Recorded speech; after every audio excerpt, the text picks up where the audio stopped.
అనంతపురం జిల్లాలో పత్తి రైతులు పడరాని పాటలు పడుతున్నారు. ఈ ఏడాది దిగుబడి ఆశాజనకంగా ఉన్న పత్తికి గిట్టుబాటు ధర లేక విలవిల్లాడుతున్నారు. తేమ శాతం ఎక్కువగా ఉందని వ్యాపారులు కొనుగోలుకు ముందుకు రాని పరిస్థితి. మరోవైపు మార్కెట్ యార్డ్లో పత్తిని ఎప్పుడు కొనుగోలు చేస్తారో తెలియక రైతన్నల్లో అయోమయం నెలకొంది. పత్తి రైతుల కష్టాలపై మరింత సమాచారం మా ప్రతినిధి శ్రీనివాస్ అందిస్తారు.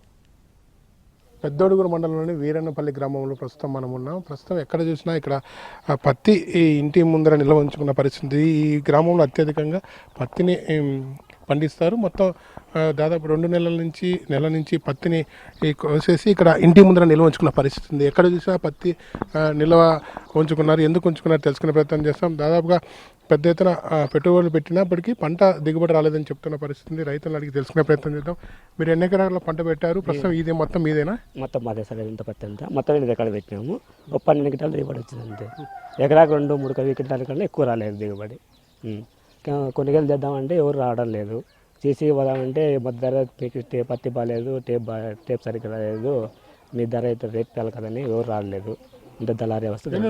పంట మేము వచ్చేసి 2 నెలల దాదాపు ఇంటి ముందర పెట్టుకున్నాము. ఎవరు రాలేదు తీసుకోవడానికి. ప్రస్తుతం అయితే మరికొంతమంది రైతులు ఉన్నారు, వాళ్ళు అడిగి తెలుసుకునే ప్రయత్నం చేద్దాం. ఎందుకు నీ ఊరు మొత్తం దాదాపు అందరూ ఇళ్లలోనూ ఇంటి బయట నిల్వ ఉంచుకున్నారు? అంటే పత్తి ఎవరు కొనేవాళ్ళు లేదు కాబట్టి ఇంటి దగ్గరే ఉంచుకున్నాము. ఈ CCIలో ఏమో ఓపెన్ చేసినాం అంటున్నారు, కానీ వాళ్ళు దళారులతో కుమ్మక్క అయినారు. మేము కొండపోయినాం అనుకో, వాళ్ళు దళారీలను పెట్టుకొని వాళ్ళు 5,000కి 4,500 అంతకంటే ఎక్కువ అడగడంలే. టేబుల్ రాలేదు, ఈ తేమ శాతం ఉంది అని రకరకాలుగా చెప్తారు. మనకి దాని గురించి పెద్దగా ఐడియా ఉండదు కదా. ప్రస్తుతం గవర్నమెంట్ ఒక రేట్ ఫిక్స్ చేసింది కదా, రేటు ప్రకారం తీసుకుంటే రేట్ అవన్నీ బూటకాలే అంతే. దాని గురించి అయితే వాళ్ళు చెప్పడమే కానీ కొనిండేది ఏమీ లేదు. ఇంతవరకు ఎవరైనా 8,100తో అమ్మినారని చెప్పమానండి CCIలో ఎవరు లేరు. ఎత్తుకొని పోయిన వాళ్ళు మళ్ళీ మార్కెట్కి ఎత్తపోతున్నారు.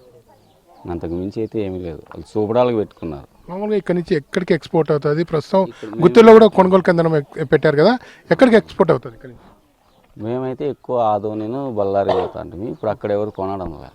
ఈ CCI వాళ్ళతో కుమ్మక్క అయినారు కాబట్టి అక్కడ కొనడంలే. వాటికి పోయినా ఎన్నికి రాల్సింది. ఎంత దూరం తీసిపోయి మేము ఖర్చు పెట్టుకుని ఎన్నికి వేసుకొచ్చుకుంటే కాదు కదా. దానివల్ల ఇబ్బంది అని మేము ఇంటి దగ్గర పెట్టుకున్నాం. ఇప్పుడు మీకు దగ్గరలోనే గుత్తిలో కొనుగోలు కేంద్రం ఏర్పాటు చేస్తారు కదా, అదే చెప్తున్నాను. వాళ్ళు ఏర్పాటు చేసినా కొనడం లేదు కదా. టేబుల్ రాలేదు, ఇంకోటి రకరకాలుగా ఇది చెప్పేసి ఎన్నికి పంపించేస్తున్నారు. మరికొంతమంది రైతులు ఉన్నారు, వాళ్ళు అడిగి తెలుసుకునే ప్రయత్నం చేద్దాం. మీ ఇంట్లో ఎన్ని క్వింటాలు ఉందినా? ఎన్ని క్వింటాలు ఉంది? ఎప్పుడు పీకారు? ప్రస్తుతం అమ్ముకోవడానికి ఏమి ఇబ్బందులు వస్తాయి? నా దగ్గర 50 క్వింటాలు ఉంది. 22 ఎకరాలు పెట్టినాను. ఇంతవరకు రేటు ఉంది కానీ మా దగ్గరకు వచ్చేళ్ళకి ఎవరు కొనడం లేదు. పత్తి బాగాలేదని ఇదే చెప్తున్నారు. ఇంతవరకు అయింది. ఈసారి అసలు ఎవరైనా కొనడానికి కూడా రావడం లేదు ఇంటి దగ్గరికి. అందరం మొత్తం ఇళ్ళల్లోనే పెట్టుకున్నాము. కొత్తగా యాప్ పెట్టారు కదా, యాప్ ద్వారా ఇన్స్టాల్ చేసుకొని మీరు పోయి అక్కడ డైరెక్ట్ అమ్ముకోవచ్చని కూడా ప్రభుత్వం చెప్తుంది. ఆ యాప్లన్నీ ఉన్న ఉత్తుత మాటలే చెప్తున్నారు. రైతు భరోసా వాళ్ళు వచ్చి మాకు చెప్పి దాన్ని డౌన్లోడ్ చేయించి చేస్తేనే కదా రైతులకి తెలిసేది, అది అమ్ముకోవడానికి అయ్యేది. లేదంటే ఎకరాకి మీరు 2 క్వింటాలే ఇవ్వండి అంటాడు. నేను 22 ఎకరాలు పెట్టినాను. నా పేరు మీద 4 ఎకరాలు ఉంది. నేను 4 ఏళ్ళు 8 క్వింటాలే అమ్ముకోవాలా. మిగతాదంతా ఎక్కడ అమ్ముకోవాలా? అట్లాగానే ఉంది కదా రైతుకి ఇబ్బందికరంగా. స్లాట్ బుక్ చేస్తాం, మీకు ఇబ్బంది రాకుండా స్లాట్ వచ్చినప్పుడు పోయి అమ్ముకోండి అని చెప్తున్నాను. అవన్నీ అబద్ధాలు. స్లాట్ లేదు, ఏం లేదు. ఈ ఎకరాల ప్రకారం పెట్టినారు. అవన్నీ ఇంతకుముందన్నా బాగుంది. ఇప్పుడైతే అది ఉరువు లేనే లేదు. దానికి ఎత్తుపోవడానికి కూడా వీళ్ళు ఛాన్సెస్ లేవు. ఒక్కొక్కటిది 10 క్వింటాలు 20 క్వింటాలు ఉంటాయి రైతు దగ్గర. వాళ్ళు 60 క్వింటాలు ఎత్తకరమ్మంటారు. ఒకరి పేరు మీద ఎట్లా ఎత్తకపోయేకి అవుతుంది? కాదు కదా. దానివల్ల ఇళ్ళల్లోనే నిల్వ ఉంచుకున్నాము. మొత్తం మీ ఊర్లో ఎన్ని క్వింటాలు నిల్వ ఉంటుంది? దగ్గర 500-1000 వరకు ఉన్నాయి.